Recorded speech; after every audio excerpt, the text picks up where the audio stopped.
أعوذ بالله من الشيطان الرجيم بسم الله الرحمن الرحيم Masyarul hadirin wal hadirat yang dimuliakan oleh Allah Subhanahu wa taala. Alhamdulillah, puji syukur kita kehadirat Allah Subhanahu wa taala yang masih memberikan kita taufik dan hidayahnya sehingga kita masih digerakkan oleh Allah untuk melaksanakan daripada kewajiban salat subuh. Dan alhamdulillah, alhamdulillah, kita masih diberikan kesehatan, panjang umur, serta masih diberikan perlindungan oleh Allah Subhanahu wa taala. Ketahuilah ma'asyarul hadirin, kita ini sudah berada di dalam penghujung zaman, di akhir zaman.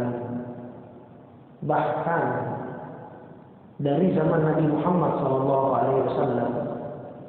pada saat seorang sahabat yang bernama Tamim bin Aus Ad-Dari bertemu dengan Dajjal dengan cerita yang panjang yang disebutkan di dalam kitab Sahih Al-Bukhari, itu Dajjal pada saat berkata kepada Tamim bin Aus Ad-Dari, mengatakan bahwasanya hari keluarku sudah dekat. Karena pada saat itu ia bertanya perihal adakah seseorang yang diutus dari Mekah dan dia hijrah ke kota Madinah, dan pada saat itu dia di Mekah, di kota kelahirannya, dia dikucilkan. Pada saat itu Tamim berkata, iya sudah diutus, bahkan dia sudah hijrah. Maka Dajjal berkata, waktuku telah dekat untuk keluar. Kalau kita lihat, antara zaman Nabi Muhammad hingga zaman kita telah berlalu 1400 tahun. Ini sungguh jangka yang sudah panjang. Berarti akhir zaman sudah sangat dekat bagi kita. Ala kulli hal, dengan orang ada yang mengatakan tanggal sekian, bulan sekian, tahun sekian. Yang harus kita pikirkan bukan itu. Bukan berarti kita pikirkan tanggalnya, harinya, jamnya, bulannya, bukan. Yang harus kita pikirkan adalah apa yang kita persiapkan untuk menemui itu. Bahkan misalnya, kita diberikan tidak sampai ke waktu tersebut, kita meninggal di pertengahannya. Apa yang kita persiapkan untuk menemui Allah Subhanahu wa taala? Apa yang akan kita bawa? Harta yang kita kejar pun tidak akan kita bawa. Kapan nggak ada kantong? Mau buat kantong pun dimakan ulet duitnya. Jabatan yang kita miliki, kedudukan yang kita miliki, gelar yang kita kejar-kejar hingga kita memiliki S1, S2, S3, profesor. Apakah di nisan kita bakal ditulis dengan nama-nama tersebut? Seandainya pun kita wasiat minta untuk ditulis, itu gelar nggak ada hasilnya, nggak ada nilainya di mata malaikat. Yang akan ditanyakan oleh malaikat pada saat di kuburan, man rabbuka, man nabiyuka, ma kitabuka, ma itu yang akan ditanya. Sehingga pada saat peristiwa ada seseorang Badui yang bertanya kepada Nabi Muhammad SAW, ya Rasulullah, mata sa'ah? Ya Rasulullah, kapan hari kiamat tiba? Nabi Muhammad tidak memberikan tanggalnya, ciri-cirinya, tidak. Dan Nabi Muhammad tidak berkata seperti pada saat Jibril yang bertanya. Karena ada hadis Jibril datang kepada Nabi Muhammad memakai atau menjelma sebagai manusia, yang mana pada saat itu sahabat pun tidak mengenalinya. Datang kepada Nabi Muhammad pas bertanya tentang kapan hari kiamat. Kata Nabi Muhammad, "Mal mas'ul anha a'lam min sa'il." Orang yang bertanya lebih tahu daripada yang nanya. Ya. Terus dijelaskan oleh Nabi Muhammad tentang ciri-cirinya. Namun pada saat ini Badui bertanya, Nabi Muhammad tidak menjelaskan itu. Bahkan Nabi Muhammad melontarkan pertanyaan balik untuk itu orang. Kata Nabi Muhammad, "Ma'adat salah." Apa yang kau persiapkan untuk menemui kiamat? Itu yang ditanyakan oleh Nabi Muhammad. Kita mau meninggal, kita bakal wafat semuanya. Apa yang kita persiapkan? Apa yang kita bawa? Dan kalau kita ketahui dunia ini, kita lihat semakin tahun, semakin hari, bencana di mana-mana, musibah di mana-mana. Di Solo, di sini, di Indonesia, di luar Indonesia ada musibah. Ketahuilah itu adalah panggilan dari Allah. Itu adalah sentilan atau sedikit Allah berikan agar kita kembali mengingat Allah dan kembali kepada Allah.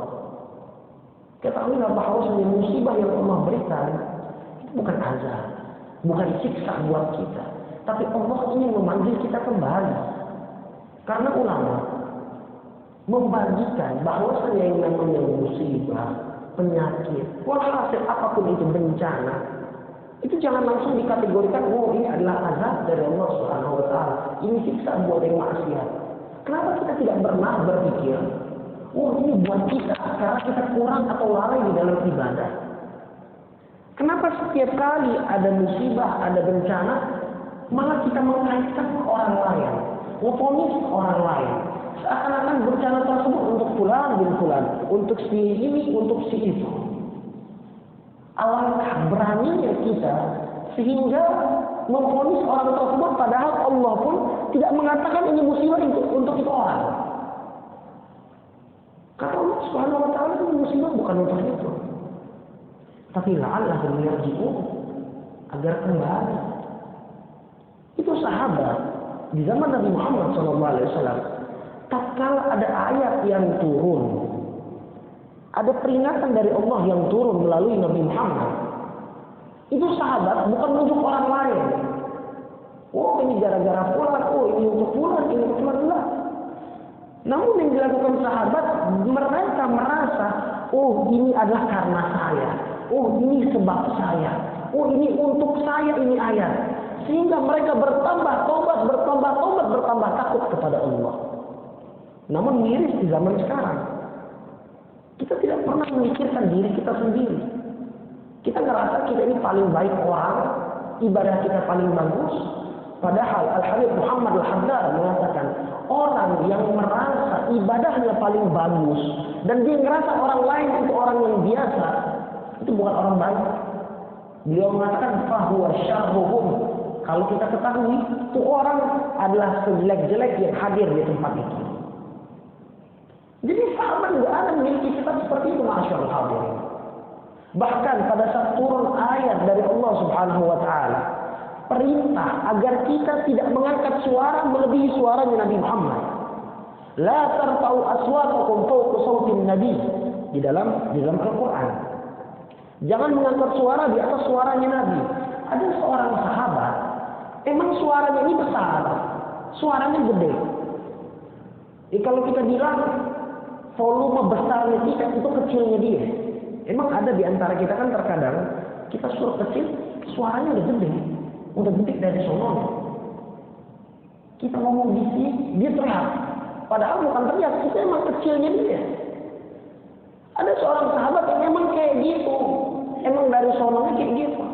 Pada saat turun ayat ini, dia bukan nunjuk, oh buat fulan bin fulan, buat fulan bin fulan, enggak. Padahal Sayyidina Umar suaranya lebih kuat daripada dia. Sayyidina Hamzah bin Abdul Muttalib lebih kuat suaranya daripada dia. Sayyidina Abbas bin Abdul Muttalib suaranya, badannya, perawatnya lebih hebat daripada dia. Tapi dia nggak nunjuk, oh ini buat Sayyidina Umar, oh ini buat Sayyidina Abbas. Enggak. Begitu ayat itu turun, dia langsung menunjuk dirinya, ini ayat pasti buat saya. Sampai seminggu masuk rumah, kunci kamar nggak keluar-keluar. Istrinya ngasih makan, istrinya minta mukain nggak dimukain. Ngapain dia? Taubat kepada Allah, minta ampun kepada Allah, takut. Bukan malah nunjuk orang lain, tapi dia ngerasa itu adalah buat dirinya sendiri. Jadi jangan pernah kita ngerasa, oh ini musibah, bencana. Introspeksi diri kita. Introspeksi diri kita dulu. Bagaimana sholat kita? Udah baguskah sholat? 5 waktunya kayak gimana? Puasa kita kayak gimana? Mungkin puasa yang tahun kemarin masih ada yang belum diqadha, padahal beberapa hampir cuma 70 hari lagi kalau nggak salah. 2 bulanan masuk Ramadan. Orang yang masih punya utang puasa belum dia qadha, masuk Ramadan lagi dosa. Karena ada jangka waktu yang panjang yang diberikan oleh Allah Subhanahu wa taala. 10 bulan masih nggak dia qadha, masih nggak dia ganti. Zakat, ada nggak di antara kita yang hartanya udah nimbun banyak, tapi zakat masih berat untuk dikeluarkan? Ini harus kita introspeksi. Mungkin kesalahan karena kesalahan kita. Maka dari itu masyaallah hadirin yang dimuliakan oleh Allah Subhanahu wa taala, kita nggak bisa mengatakan bahwasanya ini adalah buat fulan bin fulan, buat fulan bin fulan. Bahkan terkadang musibah diberikan oleh Allah Subhanahu wa taala karena Allah sayang kepada itu orang. Ada orang diberikan penyakit, bukan berarti disiksa sama Allah, tapi idza ahabballahu 'abdan ibtalah. Kalau Allah cinta sama seseorang, Allah uji dia. Jadi terkadang itu karena kasih sayang Allah, Allah ingin kita meraihnya kembali. Mungkin kita jarang teriak Allah, Allah, Allah, Allah. Pada saat Allah beri sakit, Allah beri musibah, baru ya Allah, astagfirullah, Allahu akbar, ya Allah, ya Allah. Dia teriak. Emang benar. Kata Allah, "Zaharal fasadu fil barri wal bahr bima kasabat aydin nas liyudhiqahum ba'd alladhi 'amilu la'allahum yarji'un." Kami tampakkan kerusakan di muka bumi ini. Telah tampak, kata Allah, di lautnya ada. Dengan bencana kita lihat di laut ada. Fil barri, di daratan ada juga. Karena apa? Bima kasabat aydin nas. Karena perbuatan ulah tangan manusia sendiri. Karena apa? Maksiat. Dan Allah berikan itu apa? Liyudhiqahum ba'dal ladzi 'amilu. Allah cicipi hal tersebut karena amalan mereka, karena maksiat mereka. Buat apa? Nggak mungkin dong Allah langsung turunkan tanpa ada sebab, tanpa ada tujuan. Kata Allah, tujuannya buat apa? La'allahum yarji'un, agar mereka kembali. Di surah Ad-Dukhan Allah pun mengatakan, "Walanudhiqannahum minal 'adzabil adna dunal 'adzabil akbar." Buat apa? La'allahum yarji'un. Kami cicipi mereka siksa yang kecil. Allah bilang siksa yang kecil. Padahal di mata kita ini besar banget. Musibah di mana-mana, bencana, gempa, banjir. Ini di mata kita besar. Tapi Allah mengatakan minal adzabil adna. Maka dari itu kita bisa simpulkan, berarti azab yang di akhirat, azab di neraka sungguh pedih. Parahnya luar biasa. Siksanya sangat-sangat luar biasa dahsyat. Sampai Allah mengatakan yang di dunia nih azabil adna, siksa yang kecil. Dunal azabil akbar, bukan siksa yang besar. Ulama ahli tafsir mengatakan azabil akbar itu neraka dengan siksa-siksanya. Buat apa Allah cicipi? La'allahum yarji'un. Lagi-lagi Allah mengatakan agar mereka kembali. Maka cara yang paling bagus untuk menghadapi musibah itu apa? Introspeksi diri. Kita yang melihat kekurangan kita apa, kita benahi sambil mengajak orang lain. Bukan berarti memvonis orang lain. Kalau kita main ngevonis, nggak punya kesalahan ada di dalam diri kita, pertolongan nggak bakal turun dari Allah Subhanahu wa taala. Seperti di zaman Nabi Musa alaihissalam. Ada seseorang pada saat itu terjadi pacaklik. Ini ada pacaklik, musibah dari Allah Subhanahu wa taala. Bahan pangan kurang, air kurang, walhasil di kesusahan. Nabi Musa alaihissalam beserta umatnya mengadakan salat istisqa, meminta pertolongan dari Allah agar diturunkan hujan. 3 hari 3 malam salat istisqa dengan mereka taubat kepada Allah dengan memakai pakaian yang biasa, karena di antara sunnah salat istisqa kita pakai pakaian yang biasa, bukan pakaian yang bagus, yang rendah di hadapan Allah. Pada saat itu 3 hari 3 malam masih tidak dikabulkan, masih tidak ada pertolongan. Nabi Musa yang memiliki gelar Kalimullah, seorang nabi yang langsung bisa berbicara kepada Allah Subhanahu wa taala, nanya kepada Allah, kenapa ini pertolongan tidak kunjung turun? Tahu apa kata Allah Subhanahu wa taala? Ada seseorang di rombonganmu yang tidak mau bertobat kepadaku. Satu orang dari rombongan banyak, satu orang nggak mau bertobat. Akhirnya pertolongan nggak kunjung turun. Bagaimana kalau misalnya kita nggak introspeksi diri, ngerasa oh itu buat fulan, padahal kesalahan di kita. Makanya benahi diri kita dulu. Sehingga kata Allah pada saat itu berkata kepada Nabi Musa, kalau pengen pertolongan turun, suruh itu orang keluar dari rombongan ini. Maka sekarang Nabi Musa berkata kepada semuanya, siapa yang merasa belum taubat kepada Allah, hendaknya keluar. Karena kalau tidak, pertolongan dari Allah nggak akan kunjung turun.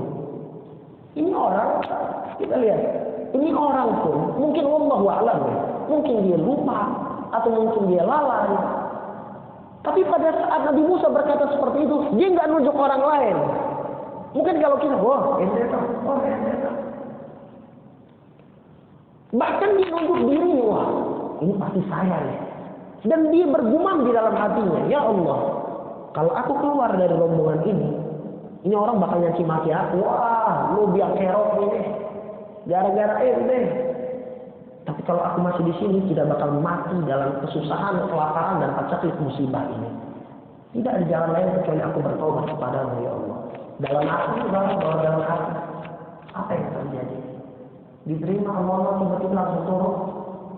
Nabi Musa kaget, tidak ada yang keluar dari rombongannya, kok bisa-bisa pertolongan turun. Akhirnya kata Allah, itu hamba-Ku telah bertobat kepadaku. Baru dalam hati diterima Allah. Inilah masyarakat hadirin. Kalau urusan amal Allah mudah. Taubat sama Allah nih mudah.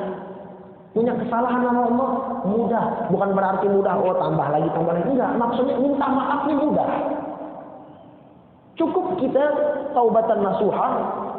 Al-Imam Al-Haddad mengatakan apa arti taubatan nasuha? Taubat nasuha itu ada 4. An-nadam, menyesal. Kita benar-benar menyesal.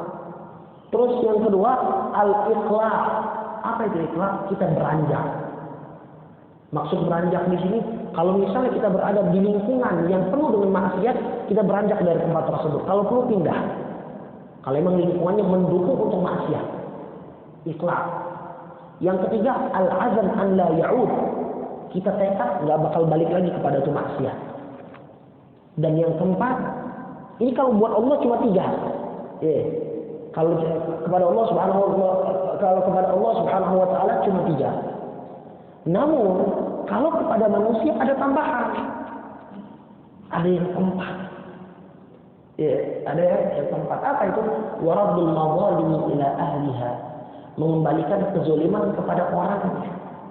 Kita pernah mukul, kita pernah nyakitin, kita pernah ngambil, minjem lupa ngebalikin, walaupun jarum pentul buat jilbab. Kita pernah maling punya teman kita, di akhirat bakal dipertanggungjawabkan. Itu kalau urusan sama manusia. Tapi kalau Allah taubat diterima sama Allah Subhanahu wa taala. Maka kata Allah, ya ayyuhalladzina asrafu ala anfusihim la taqnatu min rahmatillah. Wahai orang-orang yang telah melampaui batas. Kenapa dibilang melampaui batas? Karena yang namanya ketaatan ada batasan, yang namanya yang haram ada batas juga.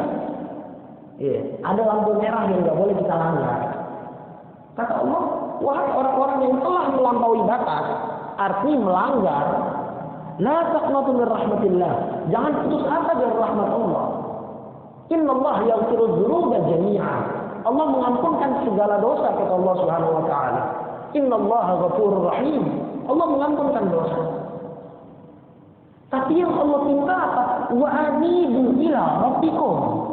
Ayo kembali kepada Tuhanmu. Al-iqbal, menghadap kembali kepada Allah. Wa aslimu lahu min qabli an ya'tiyakum al-'adzab tsumma la tunsarun. Dan serahkan dirimu kepada Allah sebelum azab turun dan engkau enggak bakal mendapatkan pertolongan. Jadi selagi masih ada tempat, masih ada kesempatan buat minta maaf, buat taubat kepada Allah, taubat kepada Allah. Kita ini orang ahli maksiat. Kita semua ahli maksiat.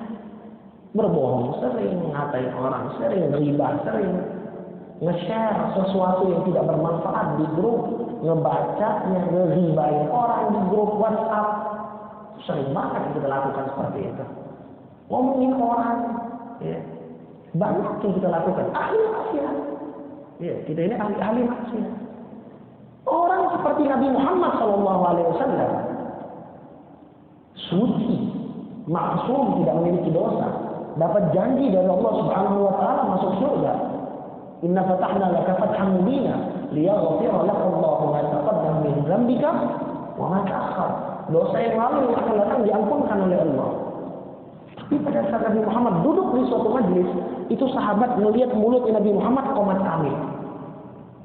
Dihitung sama sahabat. Apa yang dibaca Nabi Muhammad? Istighfar.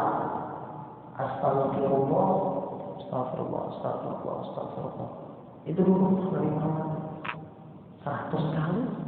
Sampai kata sahabat, tidaklah aku melihat Nabi Muhammad duduk kecuali terlontar dalam mulutnya astagfirullah 100 kali. Dan ada sahabat yang bertanya langsung, benar kata Nabi Muhammad, tidaklah aku duduk kecuali aku mengucapkan dalam satu hariku tidak kurang dari 100 kali istighfar. Kayak gimana dengan dosa yang menumpuk ini? Terus kita masih mengejar dunia kita, lupa dengan akhirat, lupa dengan Allah Subhanahu wa taala. Ketahuilah innamal hayatud dunya la'ibun wa lahu. Sungguh kehidupan dunia ini adalah permainan serta buah. Wa innad darul akhirata lahiyal hayawan, kata Allah. Dan sesungguhnya kehidupan yang hakiki itu adalah akhirat. Namun kita seringkali lalai dengan akhirat. Padahal itu adalah tempat yang akan kita tinggali selama-lamanya. Kita sering memikirkan investasi. Investasi ini, mana saham itu, rampasan ini, tanah, rumah, komplek. Kita buat investasi. Buat apa? Oh, jadi pada saat pensiun nyaman. Padahal itu semua bakal kita tinggalkan. Dan tidak pernah terpikirkan oleh kita investasi akhirat. Dengan segala macam banyak caranya.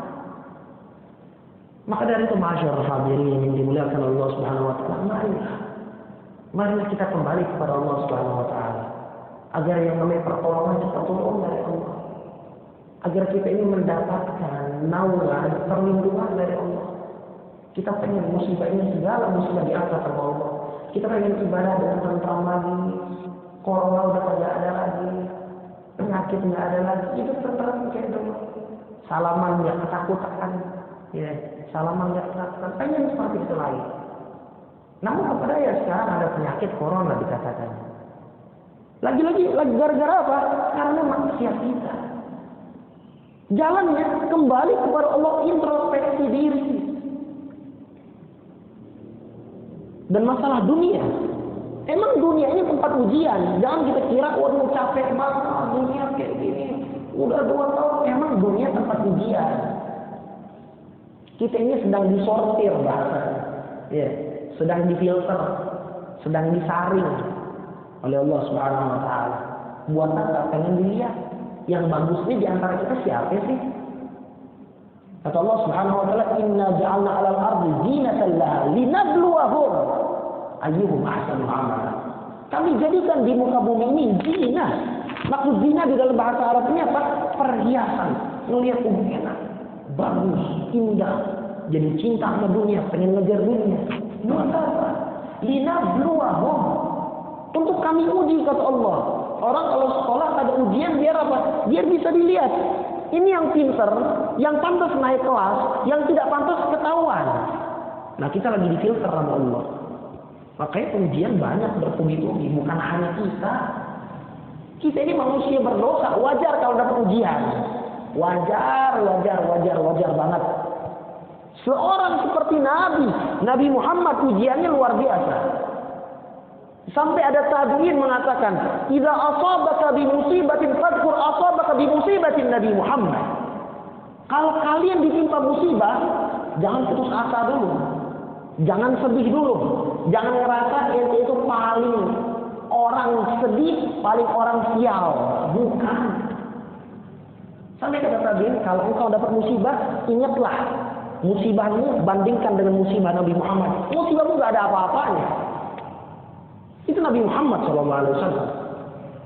Nabi Ayub 18 tahun kena penyakit, gak bisa keluar rumah. hartanya, investasi semuanya habis. Yang cuma tersisa istrinya yang merawatnya. Istrinya pun pernah berbuat kesalahan sehingga Nabi Ayub marah. 18 tahun sabar sampai kata Allah, inna wajadnahu sabira. Karena Nabi Syuaib diuji sama Allah. Nabi Yakub diuji sama Allah. Hilang anaknya Nabi Yusuf, hilang lama lagi.